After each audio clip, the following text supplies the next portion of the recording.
Nella Val di Non e nella Val di Sole il 98% dei votanti al referendum sulla pericolosità degli orsi ha espresso preoccupazione per la loro presenza, ritenuta un'emergenza dopo episodi come l'uccisione del runner Andrea Papi nella primavera 2023.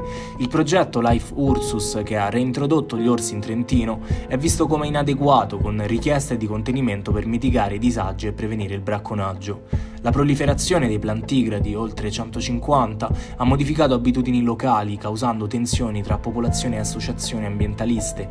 Queste ultime criticano le misure adottate, come gli abbattimenti. Il presidente della Val di Sole, Lorenzo Cicolini, sollecita interventi politici, mentre Legambiente sottolinea l'inadeguatezza dei referendum per risolvere la convivenza tra uomo e fauna selvatica.